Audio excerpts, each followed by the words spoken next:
ika isa ebisi kabu urabushya mutizuhora uhoraho mana ihanganye uhisesu uhangare igishura isi ku mafu yayo iteka ryose ntizahungabana wayisakazeho inyanja nk'umwambaro usesura urumuri nk'igishura. Bavandimwe, nimugire roho mutagatifu n'ingabire ze zose. Kristo naganze, tumugire, tumuhorane. Ntangiriye kuri aya magambo y'umuririmbyi wa Zaburi usaba ko Imana yakohereza roho wayo kugira ngo avugurure isi ibeshya, byose byongere biremwe. Ibitangaza by'Imana turabyemera kandi tukabyizera. Iyo dutangiye urugendo rw'ukwemera dushyira amizero yacu mu birenze ibigaragara. Ni nacyo gisobanuro cy'ukwemera. Umuntu agendeye ku byo abona nta na rimwe gucika intege, ariko kuko twiringiye Imana irengera abayiringira, Imana iratwigaragariza mu bihe ibyo ari byo byose, tukabona igisobanuro dukesha ukwemera. Ngo abiringira Uhoraho bameze nk'umusozi wa Siyoni, ntuhungabana, uhoraho iteka. Uko Yerusalemu ikikijwe n'imisozi impande zose, ni nako Uhoraho abumbatiye umuryango we kuva ubu n'iteka ryose.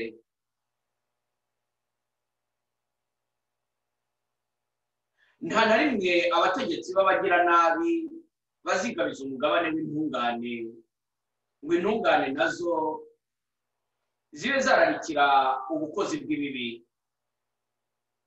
Uhoraho abeza abagirira neza, kimwe n'abafite umutima ugororotse. Iyo ni Zaburi y'Ijana na 25 umurongo wa mbere kugeza kwa 3.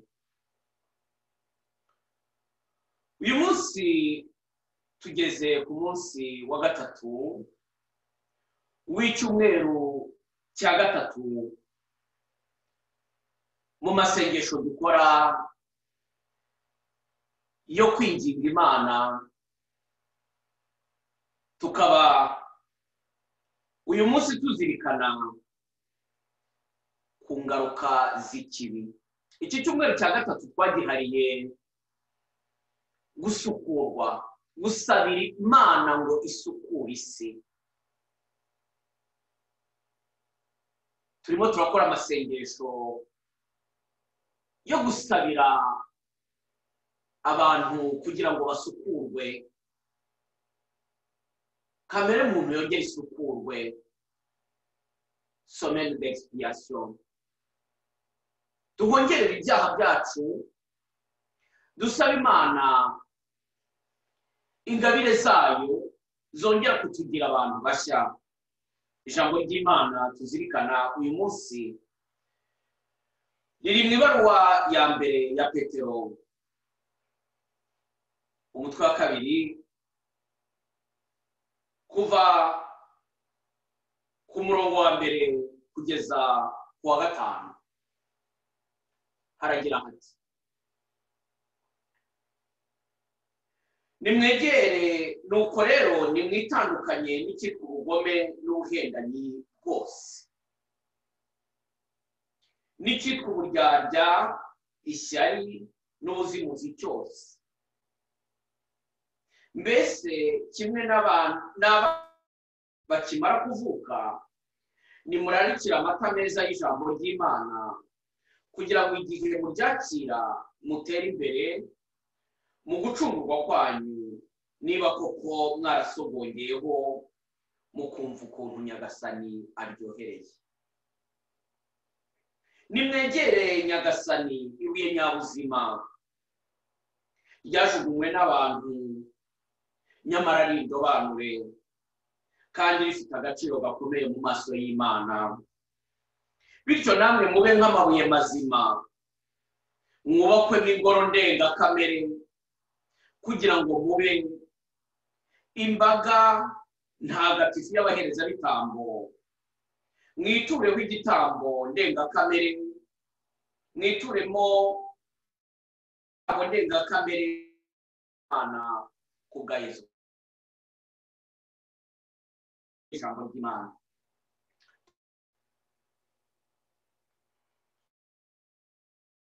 Ijambo ritangiye rigira n'icyitwa, bavuzemo ibintu byinshi cyane: ubugome, ubuhendanyi bwose, uburyarya, ishyari, ubuzimu. Iyo umuntu arebye ibi bintu bitanu Petero mutagatifu avuga byariho muri icyo gihe cye, ni nabyo biriho n'uyu munsi mu gihe cyacu. Petero yabanye na Yesu Kristo, yarazi kandi yarigiye kuri Yesu icyanyuraga umutima we. Yarazi neza ko Yesu yazanywe no gukiza abantu, gucungura muntu, ko icyatumye amanuka mu ijuru ari twebwe no kugira ngo dukire. Petero yakoze uru rugendo rwo kwitandukanya niba tubwira, kuko arabiduhaho ubuhamya nk'uwakoze urwo rugendo nawe rwo kwemera muri experience ye, mu rugendo rwe yakoze ari kumwe na Yesu. Azi ingaruka ikibi kigira ku buzima bw'umuntu, azi umumaro gukizwa bigira mu buzima bw'umuntu, kuko yarababariwe. Nyuma yo kugwa, nyuma yo kwekana Yesu, nyuma yo gutatira indahiro ye, azi neza ko Yesu yongeye gucana umuriro w'urukundo, kumuzana ku gicaniro cy'urukundo, akongera gusangira nawe, akongera kumuranga kiliziya ye. Kuba kure umuntu akaba mu kintu kinyuranyije no gushaka kw'Imana si iherezo ry'uko icyo kintu umuntu arimo kimugira ingwate, kimuha izina. Ikintu cya mbere nagira ngo dukureho abantu amazina twabise, kuko Imana turayisaba musukure ihindura amateka y'umuntu. Tubanze kwitandukanye no guhindura indoro dufite ku bantu, imvugo twashyize ku bantu. Burya iyo witiranyije umuntu n'ikosa yakoze,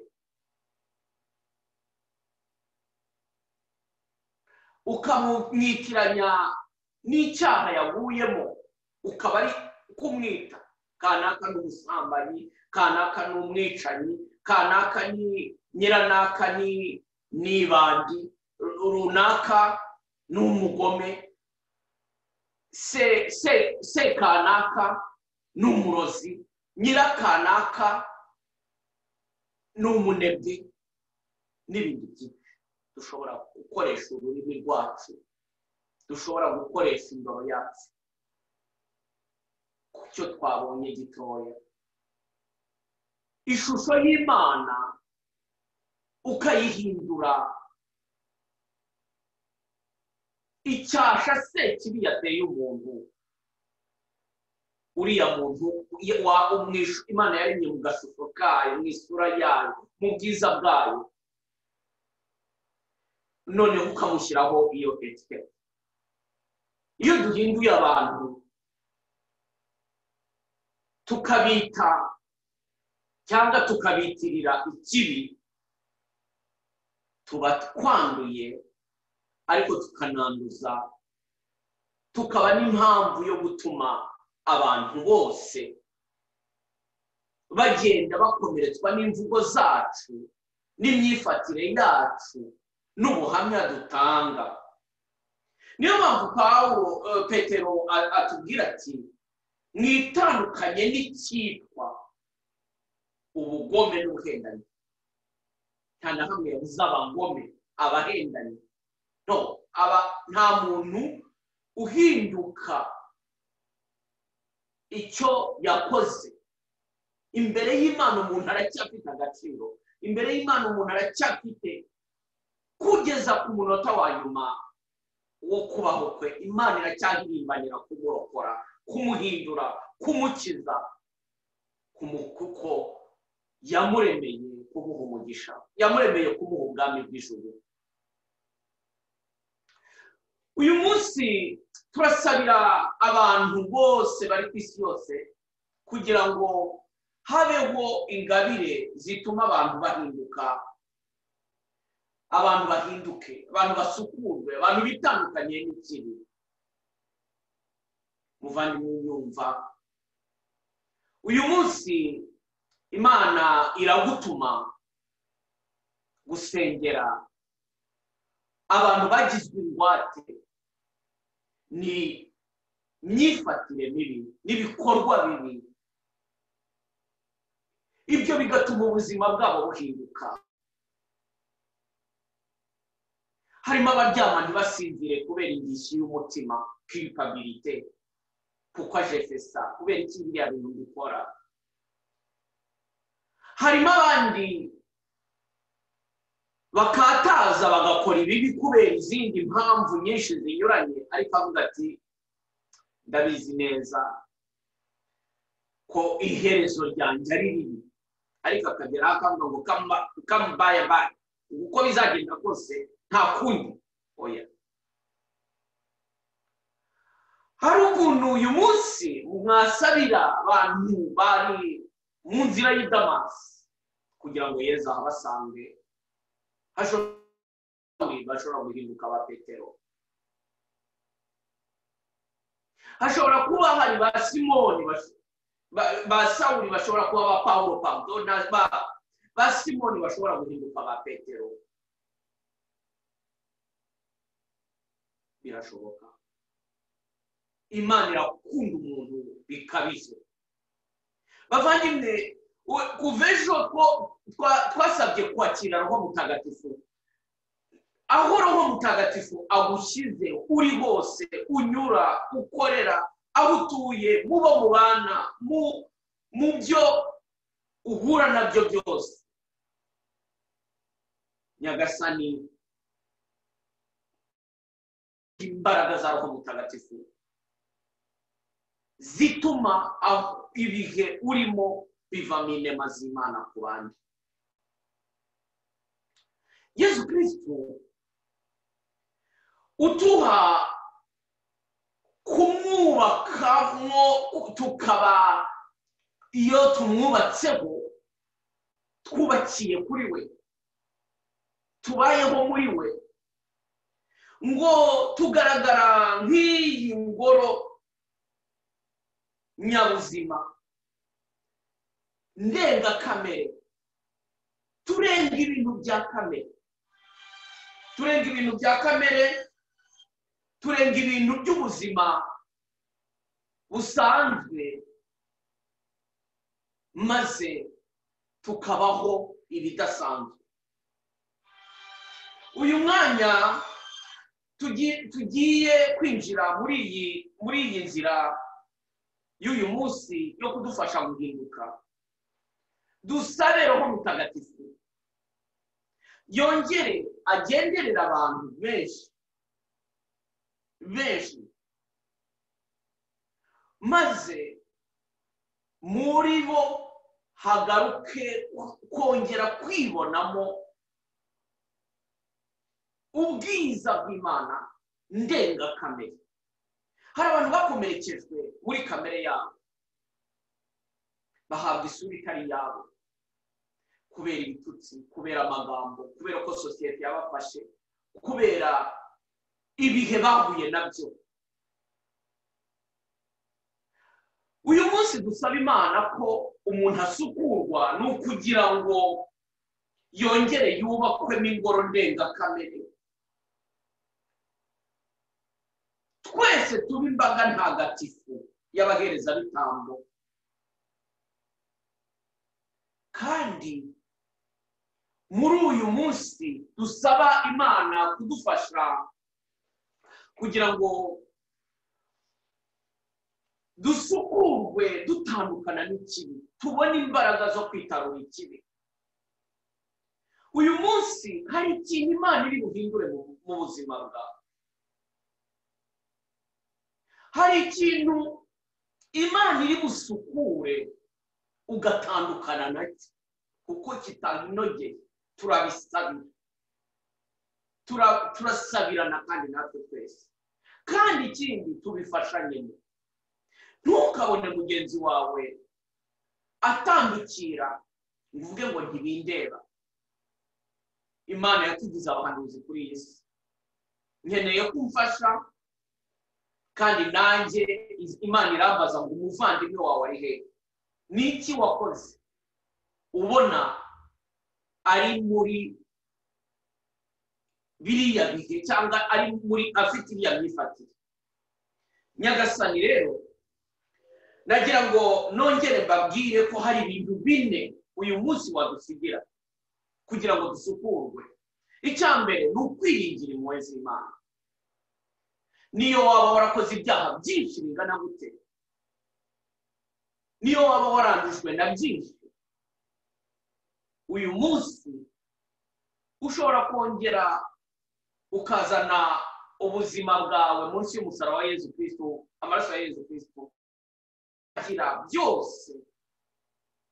Ibikomere bya Yezu Kristo bikomora ibikomere byawe.